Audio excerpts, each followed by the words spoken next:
The wedding hall was draped in silk and glory. Gold cloth shimmered beneath chandeliers made to look like fallen stars.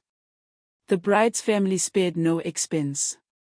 Every pillar wore garlands of fresh marula flowers, and even the musicians wore matching suits. Cameras floated around on long arms like curious birds. It was the most expensive wedding Bale had seen in 5 years. And everyone knew why. The groom was Danfo Mwezi, the son of the second richest man in the district. Not quite billionaire status yet, but getting there. The girl was Nafisa Adilu, born to a shipping magnate whose cargo traveled across 3 continents. 2 powerful families becoming one. This was more than a marriage. It was an alliance. Everyone was dressed like kings and queens, everyone except for the man who sat in the corner near the speakers. He wore no tuxedo. No golden watch. No embroidered egg border. Just a simple kaftan, navy blue, well pressed, but quiet. He sat with his back straight, his eyes calmly watching the room. He looked like someone's uncle from the village. A relative who was too proud to borrow a suit. Or worse, one who didn't understand the importance of appearances. People whispered. Who invited that one? He doesn't even have a wristwatch. Did he sneak in? But he didn't sneak in. He arrived in a long black car, the kind with tinted windows and a silent engine. The driver wore gloves and called him, sir. But no one saw that part. They only saw the simple clothes. And the seat he chose. Quiet. Close to the exit. Nafisa's aunt sniffed and said, he should at least sit with the other drivers. Only the wedding planner, a woman named Elhari, glanced twice. Something about his posture. The quiet smile.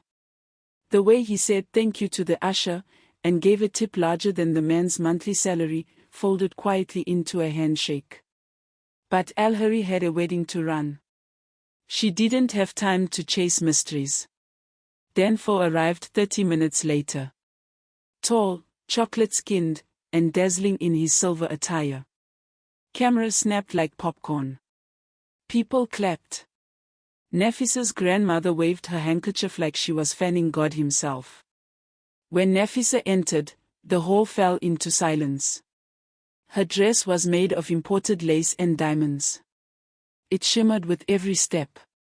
She walked like a goddess who had finally agreed to grace mortals with her presence. The mysterious man in the corner stood quietly when she walked by. Then sat again, unnoticed. During the speeches, uncles and business partners spoke about wealth, legacy, family values, and the economic vision of this union. Then came the father of the groom, Mr. Thando Mwezi. He spoke about how his son Danfo was a lion. A builder. A man who would multiply what he'd been given. People clapped. They did not notice the man in the corner give a small nod, as if approving the performance. After the meal, dancers came in. Then came gifts, gold watches, envelopes fat with cash, land documents, even the keys to 2 vehicles. The stage glittered with wealth. Still, the man in the corner remained seated, sipping water. Then something strange happened. Danfo made a mistake. He leaned toward his best man and whispered something about how much the event cost, how glad he was that the riffraff were kept out. Unfortunately for him, the microphone on his chest was still on. His words echoed around the hall. The laughter died. People blinked. Some gasped. It was a small moment. Just a whisper. But the damage was done. The cameras had caught it. The live stream replayed it. And the mysterious man in the corner quietly stood up. He walked toward the stage, calm and unbothered. The crowd stared as he moved. The host tried to stop him gently, unsure of who he was. But the man raised a single finger, and the host froze. Then the bride's father gasped. Wait. That's The bride's mother nearly dropped her glass. The man took the microphone, gently. "My name is Obesa Kolechi," he said in a voice deeper than drums. "And I came to celebrate my friend's daughter today. But now I realize, I came to check something more important." People stared. "I am not a man of noise. But I am a man who owns a few things. The venue you stand in. The company that designed this dress. The hotel where you'll spend your honeymoon. And that black car parked outside with the diplomatic plates. Mine as well." Mouths dropped open. Danfo blinked. Obesa smiled, but it was the kind of smile a father gives when he knows you've done something foolish but wants to see how you'll fix it. "I don't wear gold to prove value. I don't wear diamonds to earn respect. I came today not as a billionaire. I came as Uncle Obesai. The one who watched Nefisa grow up. The one her late grandfather asked to look after her. The one she calls Grandpa O." Nefisa's eyes filled with tears. Obesai turned toward Danfo, then gently handed the microphone back to the host. No anger. No loud scolding. Just a quiet truth dropped like thunder. And then, he walked back to his seat. Except this time, no one saw him as a poor man. He wasn't the richest guest in the corner anymore. He was the owner of the celebration. And no one, laughed again. After the quiet storm that was Obesa Kolechi's revelation, the wedding reception trembled with unease. Laughter no longer echoed between champagne glasses. Conversations turned cautious, eyes darted with realization. Some guests shifted uncomfortably in their chairs, wondering if they too had judged too quickly. Danfo stood frozen on the stage. His confident grin had faded into a pale, tight-lipped expression. He had just insulted the one man whose influence quietly ran through the veins of the city. Worse, he had done it in front of hundreds, perhaps thousands, considering the livestream numbers. Nefisa remained seated, her eyes locked on Obesa with a blend of affection and disbelief. She knew he was influential, yes. A man of class and mystery. But this? She had no idea the depth of his power or reach. And now, the world knew. Obesa, on the other hand, had returned to his seat and resumed sipping his water, as though nothing unusual had happened. His calm demeanor, unshaken even in the face of the groom's humiliation, only deepened the intrigue surrounding him. The bride's father, Chief Edelo, approached Obesa discreetly. "Sir, I had no idea you were planning to attend in such humble fashion. Had I known." Obesa waved him off gently. "A true celebration reveals true character, Chief. Better I come unnoticed and observe the truth, than to be welcomed with fanfare and flattery." Chief Edelo nodded solemnly. He understood. In a secluded lounge behind the hall, Danfo was pacing back and forth. His best man, Tolu, trailed behind him, trying to keep up with his rapid-fire anxiety. "Do you think he'll cancel the merger? The land deal? The project in Lekki?" "I don't know." Danfo snapped. "He didn't even get angry. He just exposed me. That's worse. Maybe you should apologize. Publicly." Danfo stopped. That word, apologize, tasted like acid in his mouth. He had never needed to say sorry in his adult life. Wealth had insulated him from humility. Until now. Meanwhile, in the main hall, Obesai's phone buzzed. He read the message and gave a small nod. It was time. He stood again, this time to deliver a gift, his wedding present to Nefisa. As he returned to the stage, the room fell silent once more. "Before I leave," Obesai said calmly, "I came with a token. A gift not wrapped in gold or ribbon. A gift of legacy." Two men entered behind him, carrying a leather-bound folder and a small wooden box. The emblem of Obesai Group Holdings was embossed on both. He opened the folder and held it up. This, dear Nafisa, is the deed to the Old Creek estate. A plot of land that once belonged to your grandfather before it was lost in a trade war. I acquired it quietly, waited 10 years, and now, on your wedding day, I return it to you. Gas filled the room. Nafisa covered her mouth. Her grandfather had died with that land still heavy on his heart. It was a symbol of betrayal, of something stolen. And now it was back. The documents are in your name, my child, Obesai said, smiling. A gift of restoration. He turned to Danfo. Whether or not you will build with her is yet to be seen. But know this, my loyalty will always follow character, not titles. He handed the box to Nafisa. Inside, nestled in velvet, was a single antique key. The key to the gate. May you never lock out those who walk with wisdom. With that, Obesai stepped off the stage, heading for the exit as quietly as he had arrived. But now, every camera turned to follow him. And every heart he passed beat a little faster. The celebration resumed, but nothing was the same. Danfo remained seated, humbled. Nafisa cradled the key, her eyes glistening. The crowd buzzed, not with gossip, but with awe. Obesai Kolechi had reminded them all that true wealth speaks softly. And sometimes, the most powerful man in the room chooses the simplest seat. The video clip of Obesai handing over the land deed and the antique key had gone viral overnight. Within hours, hashtags like #SilentKing and #TrueWealth began trending across African social media. Influencers analyzed his every word. Business blogs speculated on the true extent of Obesai's empire. Memes were born. Reputations were shifted. But for Obesai, none of it mattered. He returned to his secluded estate on the edge of Lagos, a lush, understated mansion surrounded by native trees and guarded only by silence and time. There, in the stillness, Obesai sat by a koi pond with his assistant, Nene, going over files. But one envelope stood out. An invitation.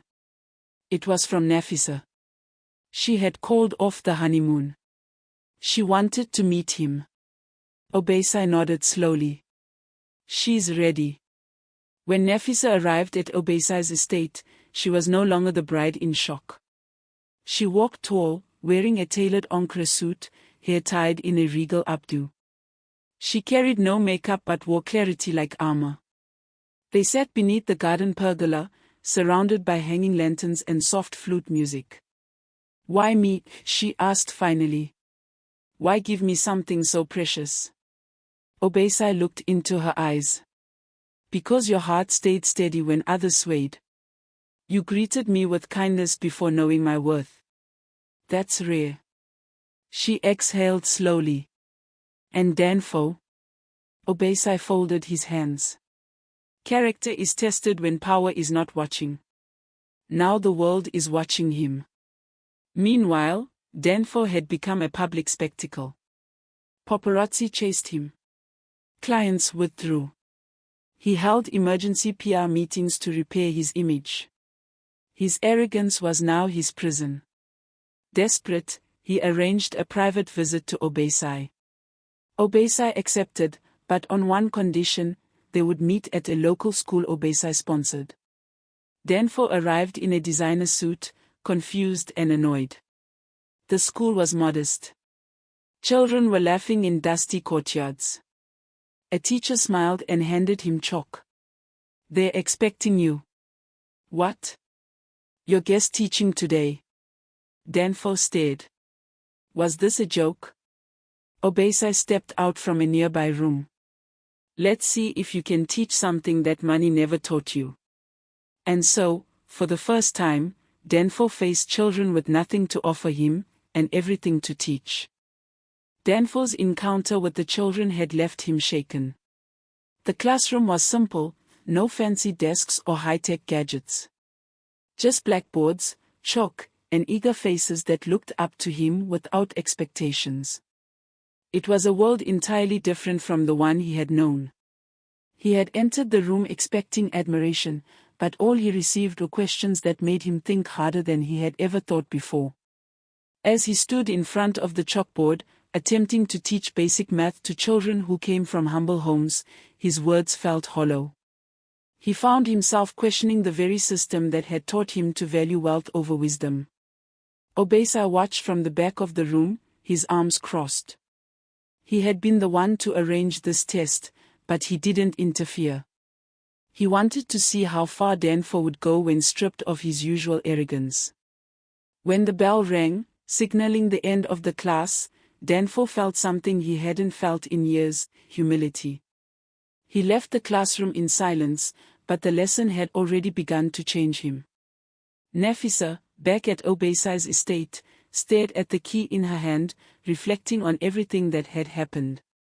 The key, a symbol of heritage and responsibility, was heavier than she had imagined.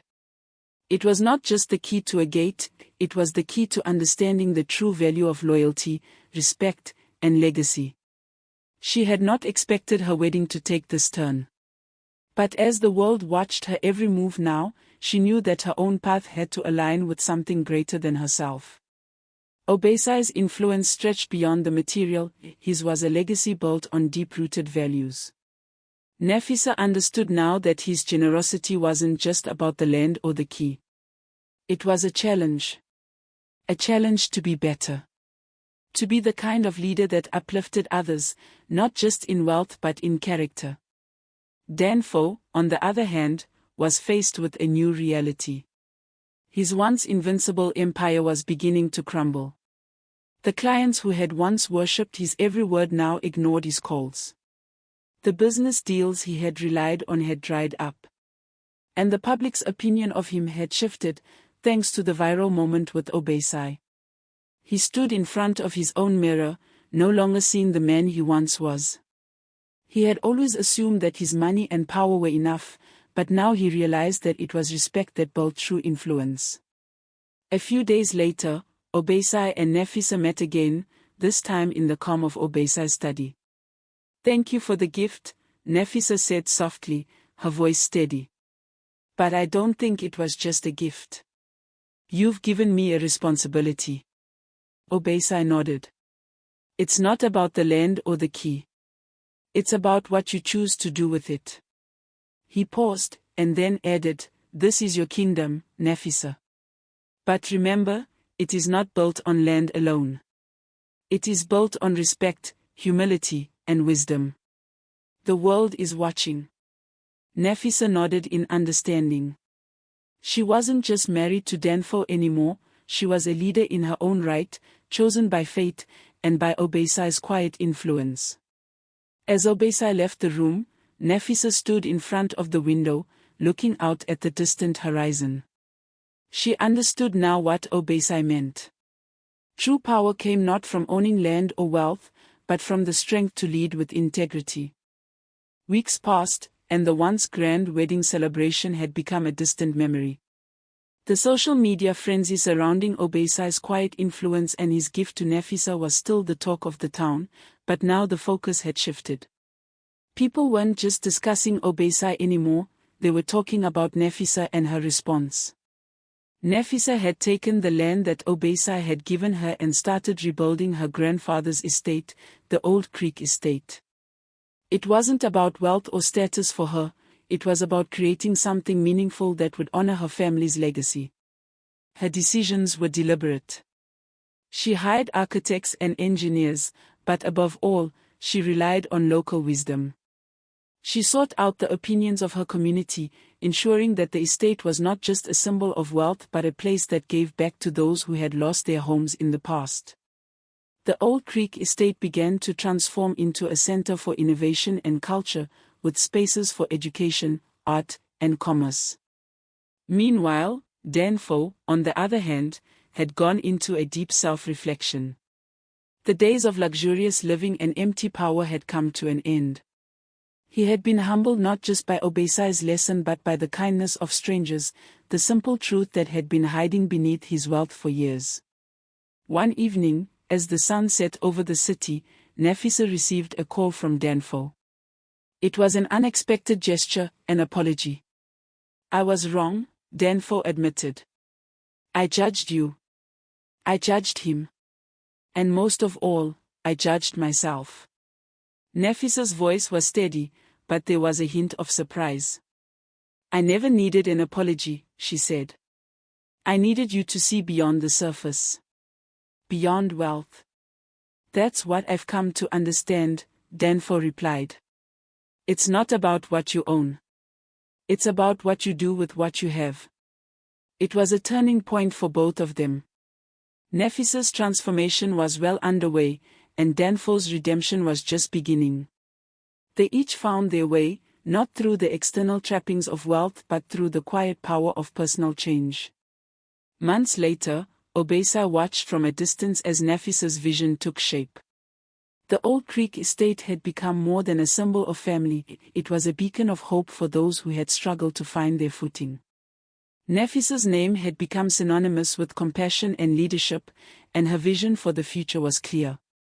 Obesa stood at the edge of the estate, watching as the sun dipped below the horizon.